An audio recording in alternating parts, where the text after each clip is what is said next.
I'm Dehjai.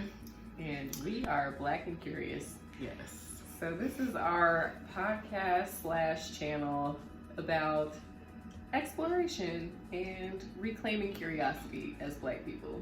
As Black women. As Black women. Because we be out here. Doing the damn thing. So a little bit about us. So I am a life coach and I specialize in personal development as well as some career development, but I'm more so pointing you in the direction of figuring out what your heart most desires in terms of what you should do for work. So she handles the spiritual and I handle the actual practical. I'm a lawyer and business consultant. So I can help you get your shit off the ground. And yeah, we were college friends. Yes. I actually stole it. All right, listen.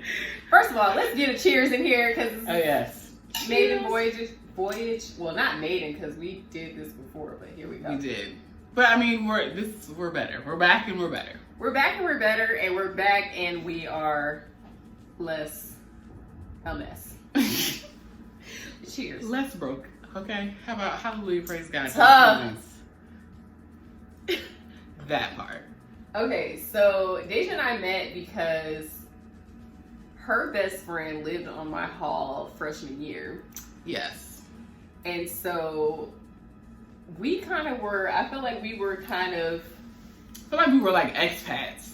And I say like expats in the sense of like we went to college at VCU, which is in Richmond, Virginia. Correct. And we, sophomore year, lived off campus. And so like everybody that lived on campus had their own little cliquey setup or whatever. And me and this one were like Miss Independent. And let's give it a stack. Like we worked in the same mall. We were both working retail at the time. Yeah. Worked a lot. We worked a lot and we played a lot. Did. And because we worked a lot, we had a lot to play with. Hello.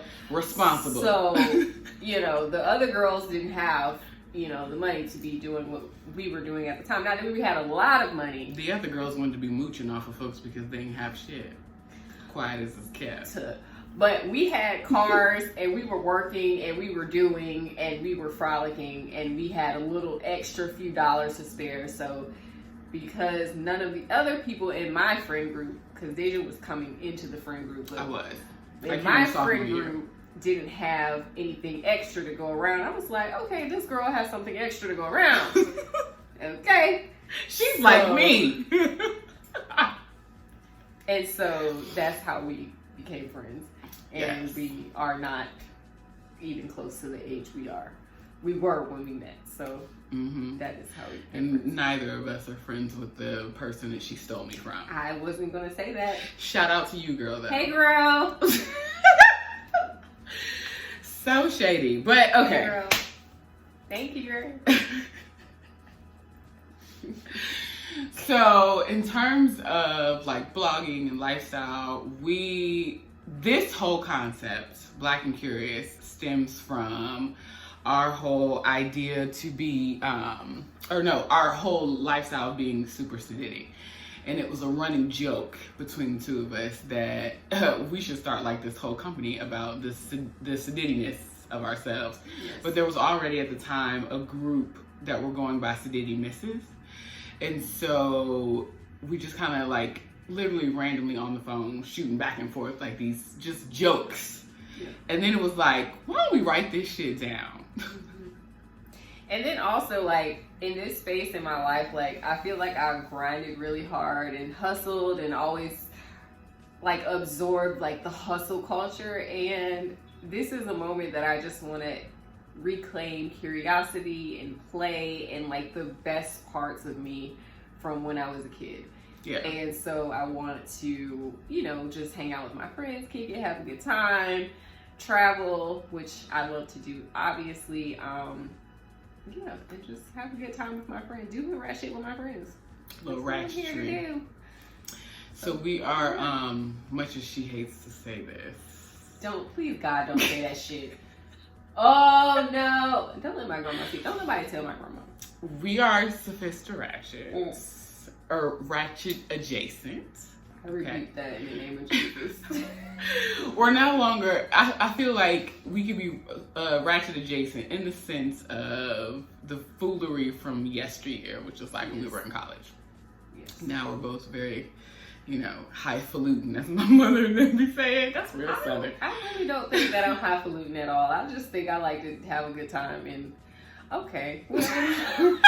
Judging by this one's face, I feel like I'll just be doing regular shit. Like, I don't be doing anything. I guess I have to stop cussing at some point. But I feel like I do regular stuff. I don't feel like I'll be doing anything extra. Dehjai disagrees. I live in Miami. I'm in Richmond, so we can record this. Okay, so like, check this out, y'all. This is my wealthy friend. Well, okay. The doll has student loans, okay? But still be traveling all over the world and back again. I'll be honest, to hell with them student loans, because the girls shouldn't have gave me that much. They knew I didn't have it. Right, that part. Aside from that, I'm good. But I just feel like I don't feel like I'd be doing nothing extra. Listen, I be scamming. I low-key scam a little bit. So what exactly My is favorite the trip I scammed. Okay, so story time? Slightly. Okay. All right, so look. My favorite trip was to Greece, where I had the best octopus I've ever had in my entire Oh yeah, I could not go on that trip. My entire life. Oh my God, it was so good. Okay, but I scammed that trip. That was a whole scam.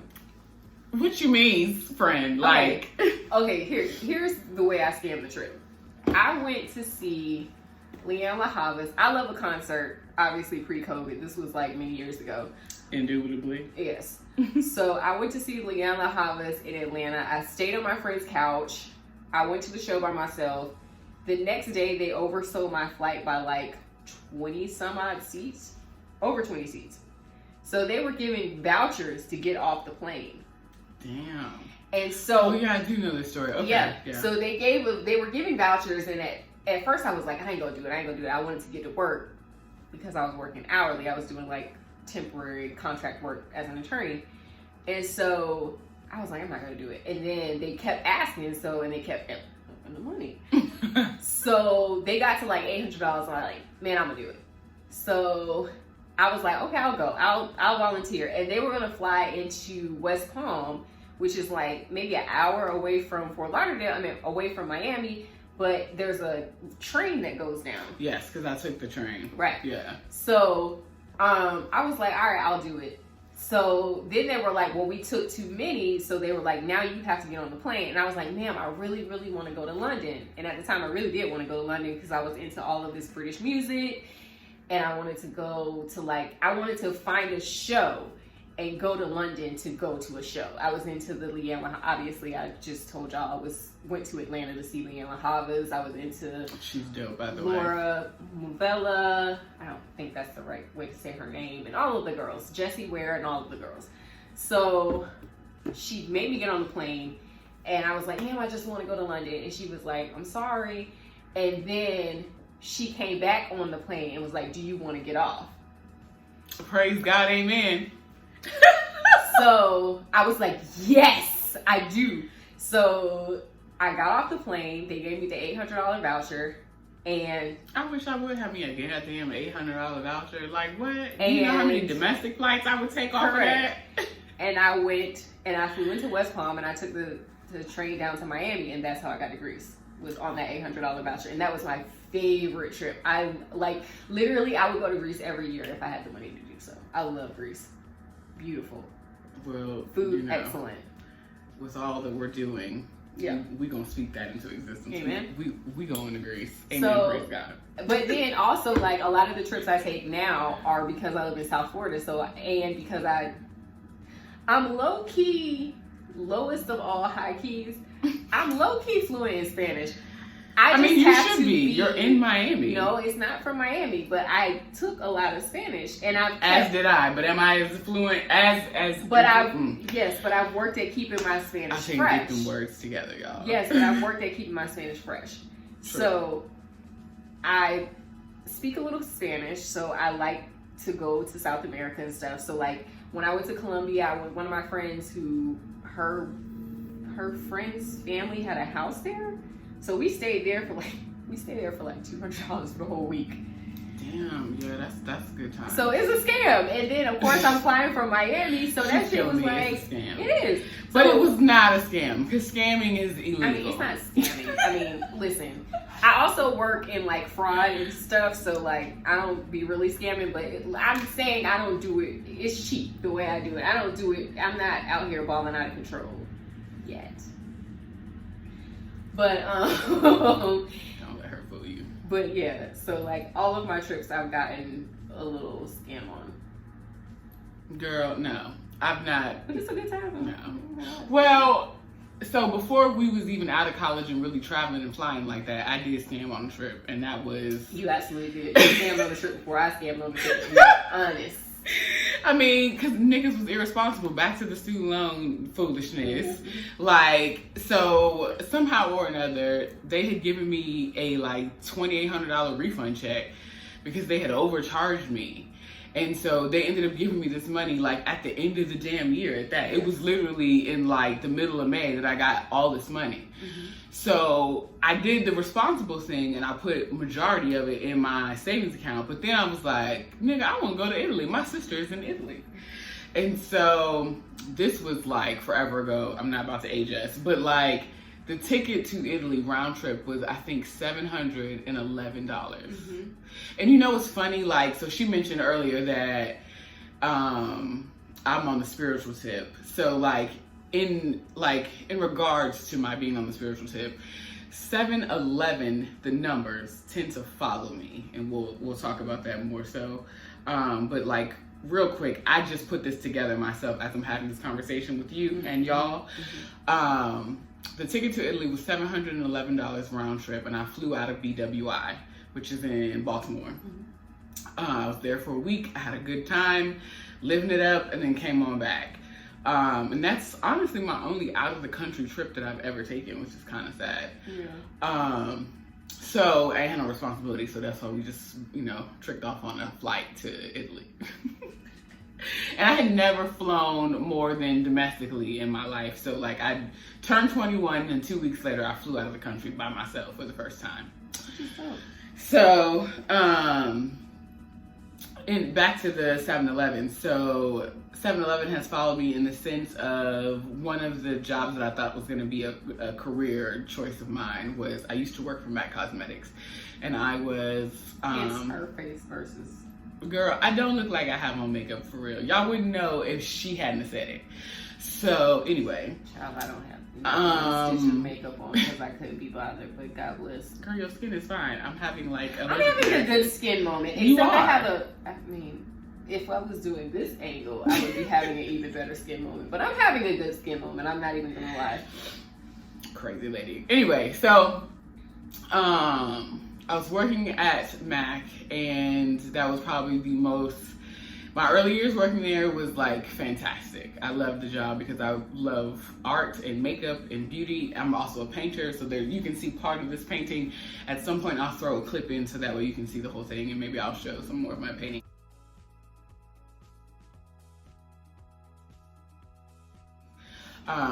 But so I was working there and I loved it. I thought it was going to be a career choice for me. And then I moved back to Richmond after being gone from undergrad. And it didn't quite work out so well. And so the 7-Eleven followed me. I'm still mad because you should have sued them hoes. Go ahead. And you're not lying, but without talking too much about that, the 7-Eleven followed me in the sense that I'm like, sue everybody! Get your settlement and move on with your life! I would have been paid too. But yeah, so I got fired on my day off. And the devil is so busy. And it needed to happen. But in the sense that I didn't need to be there. It was a job that I stayed in too long that was really taking from my soul. In the sense of like my light was gone. And so that's something that we can talk about, you know, in more depth about how when you're in work environments that don't really feed your spirit, it'll suck the light out of you. And your friends and family will notice it but don't necessarily know how to help you. So because quiet as it's kept, like a lot of us are in things that, you know, destroy ourselves, if we're being honest, in one way or another. Like it might not be like a practical, like we're doing something that's anti to our beliefs or anything like that, but just the situation and the, you know, it's just toxic. Yeah. And then you also have like family members and friends that don't necessarily have the bandwidth and language to counsel you in the way that you need. So the beauty about our friendship is that we are that for each other to some degrees. Our lives always seems to be very parallel in terms of our experiences, which has been pretty fucking amazing. To have a friend that I could be like, yo, this is what I'm experiencing. Like, I don't know what to do. And then her being able to speak from a place of, I've already gone through this, or just listening. Because a lot of people don't know how to do that either. But we're also like, we have a lot of parallel experiences, but our approaches are very, vastly different. Very different. Because I'm more like, I don't care. And I'll cut you out and be done with it. And I think I'm just more anxious than you. And I think that comes from, in the sense that, like, you know my parents, and you've seen and if my mother ever watches this, mommy, this is no shade, we've had these conversations. I'm going to have to plead with my family not to. But, like, my mother is very stern. Everybody in my family, we're all from New York and New Jersey, and so, like, I grew up here in the South. I'm gonna throw up the air quotes because this is not really South to me, but like I grew up here and some parts in New Jersey, but like my mentality is very northern, but like my sensitivity is not. And so my mom was just very, very stern, very strict, very like curt, excuse me, in how she speaks and how she raised me. And partly that has contributed to my anxiety. Cause like there was I posted a quote on my Instagram a couple of days ago about how the good kids are often the kids that don't know how to ask for help, that are most likely going to try to do everything by themselves without assistance. We talked about this earlier because you were like, yeah, you always figured everything out when you wouldn't ask for people to help you out. But that's like a gift and a curse. You know? And I think I handled it differently. Like I was going through the same thing, but I just ran away from home. That's really what it was. Like, so she didn't run away from home. I actually did. As a kid? Not as a kid. That's what I'm saying. I'm like about after I graduated. Girl, we was adults. You just skedaddled. No. I skedaddled. Like post haste. So part of my journey was like I wanted to go to Spelman, and my mom couldn't afford to send me to Spelman at the time. So I wanted to go to NYU. My mother told me no. Right. Well, my mom. So we're in the same boat. So as soon as I graduated from VCU, I was like, girl, I'm gone. And also, you know, God bless her. My mom did the best she could. Yeah. But, you know. As most of our parents do. Of course. And I believe that sincerely. But, you know, it was just a struggle. She's very different from me. And she's really good. I'll buy this again. She's very big. My mom is very, like, animated and very just big. And I'm more, I don't know, how would you describe? I'm just more like internal. I do more internal. I think you're an ambivert, as am I, which is why we connect. Well, I think what really happens, and I think this is why I draw Leos in, like, I feel like my rising Leo meets all of you and it's like, come on in. And then I'll be like, but I don't, no. I'm yeah, not but you really, never were like that with me. I'm not really like that. I'm not really big like that. I know I met y'all as a Leo, but I'm Virgo. And I'm really, really an introvert. I'm like a hardcore introvert too. And you are, but I think we work in the sense that I'm a Leo, she's a Virgo, yes. if y'all didn't catch that. I have a lot of friends that are Virgos and not only that, but a lot of close friends that yes. are Virgos. So our relationship worked because I was just like, okay, you be in your box, but I'm gonna be over here anyway. Yeah. And so eventually she just was kind of like, all right, she's gonna be there, that's all right. Yeah. But that's how most of my friendships are, because most of my friends are Leos and Aquarius. Like, little fire, little air. Little fire, little air. And we talked about this, I have like, what is it? I have fire, there's a little air, but I don't have any air in my chart. What is because you sent it to me, but I don't, like, what? I have water in my chart, like a lot of water, a lot of earth. Almost super, well, no, you held a balance. You have earth, water. I don't have any fire. air, though. Oh, you don't have any air. I have no air in my sign. Even though I love Aquarius and I, like, draw them in, I don't have any air in my sign, like, in my chart. Almost. I'm Gemini moon and Libra rising, so a lot of air, which is why, like, yeah, the way I present, I'm still bubbly, but it's a little different. It's very airy. I see it. I can be a little bit of a ditz, but I'm very intelligent. Don't let the ditziness fool you. So, but I'm really super earthy. Like, yes, down on the ground. I'm like, come on, Can, come down on. to the ground. So that's pretty much it. Listen, we be off on a tangent. So let me run this back. So the 7-Eleven, because I'm remembering. I'm not tipsy enough to forget. But I got fired on 7-Eleven from Mac. It was 7 being July, so July 11th. And then I went to another job where I became I was still in cosmetics, and I was the business manager for that location. And I never forget it. I walked into work that day and I was starting to have like an anxiety attack, and I was just like, what the fuck is this? And it happened to be 11/7. Oh. So. I don't think I heard this story, show. Yeah, so I talked to my boss. Shout out to you, you know who you are. We sort of developed like a semi-friendship, but I'm like, if you're not in my inner circle, which we're similar in that, yeah. I don't necessarily keep you. I'm kind of bad with keeping up with people, but I still love you, Nicole. But so I asked her, she was upstairs, I asked her if I could go and grab coffee or something like that. She's like, yeah, that's fine, go ahead. And so I left, and as I was walking from the distance, you know, the mall, walking the distance to the Starbucks, which is in the center from where we just came from. Okay. Yes, yes. I was just like, am I about to quit my job? Like, what the fuck is this? And it was a good long cold walk because it was the fall and I didn't put on a coat. And I walked there and walked back, and then I revamped a resignation letter that I already had, and I emailed it to her by 11 o'clock.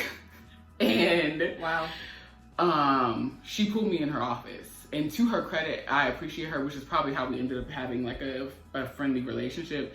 She would not let me leave in the 2 weeks time. So I ended up staying in that role as a business manager in the cosmetics department an additional month and some weeks, because she just couldn't. She was just like, so what are you gonna do? Did you find something else? And I was like, no. And she's like, what? Yeah. And Nicole's a Cancer, so she's very, very, very loving and sweet. Mm-hmm. And so she was just like, what? What do you mean? Well, what are you doing? And I was just like, Nicole, like, you guys are great. I just can't do this. And the light, like I said before, kind of digressing, the light had gone out of me, and I didn't enjoy makeup anymore. I didn't enjoy the art of it anymore. And so it was just very routine, and I was just very miserable. And I had told myself that never again would I allow myself to be put in a position where I'm so dependent on a paycheck that my soul is gone. Mm. And I did that with Mac. Mm-hmm. And eventually you could see it, like in my work, you know, like my clients were always happy, but in terms of like me meeting the numbers and things that they require in retail, like I just wasn't there. Mm-hmm. And after going through, because with the Mac thing, I'm I'm transparent. I took a leave of absence while I was there because I had become so anxiety ridden that I couldn't even leave my house to go to work. And on top of that, I was on anti-anxiety medication just so that I could go to work. And I was on that shit for a year before I absolutely just was like, I can't do this. And so my doctor was like, well, I don't want you to be on medication just to work. This is crazy to me. And which is the benefit of me having she's a physician of color. And so she just was like, you know, like from where she's from, the way that they speak, she's very, very direct. But I don't mind it. And she's just kind of like, this is not okay. Like, I'm giving you new medicine so that you can go to work. Like, this is not acceptable. So like I remember having that conversation with her, and then a week later, I had like a horrible anxiety attack where I couldn't leave my house to go to work. And then I ended up going in to see her, and that's when I took like 5 weeks off. I worked there another year and then ended up getting fired on 7/11 of however many years ago, so I'm not gonna give y'all the math, but so that memory, that experience has stuck with me throughout all of my work experience. So once I started to feel the same thing when I was a business manager at the other location, it was just like, I can't do this. So when she asked me what I was gonna do, I was like, girl, I don't know. This is between me and God. And God said go. And so like, I'm going. Like, that's all I can do. And so she ended up giving me extra time there, which was a benefit because it gave me extra money. Yeah. And I worked whatever schedule that she allowed me to make my own schedule, which I had already did, but continued since I had already put my notice in. She just allowed me to do whatever schedule I wanted. She didn't care what I did as long as I came in and I worked. And that was it. And then I was gone. And then I did not work a full-time job for 6 months until I got with the company that I'm with now, which is great. So that's my 7-11. Yeah, I think I had a similar experience, but I just was kind of like, I'm far away from home. I gotta figure out a way to make it work. And I sort of just kind of surrendered to the whole process. And then I found the job that I'm in now that I'm trying to get the hell out of. No, I like my line of work. I like what I'm doing. The company I work for is kind of a shit show. So, you know, it is what it is. And I've sort of gotten to that place of surrender again. Yeah. And I think I'll find something. I've been getting interviews and stuff. But anyways, I mean, you know what? I'm having an epiphany. This idea of surrendering when you are in a work environment that is not conducive to you anymore. I've had like a literal, like, you gonna sit your ass down. And I had a stroke, basically. I am not super old whatsoever. Yeah. I don't have any health issues or anything. I'm just fat. I know, like, I hate that, you know, that, like, y'all hate that I said it, but it's just, you know, it is what it is. But like, I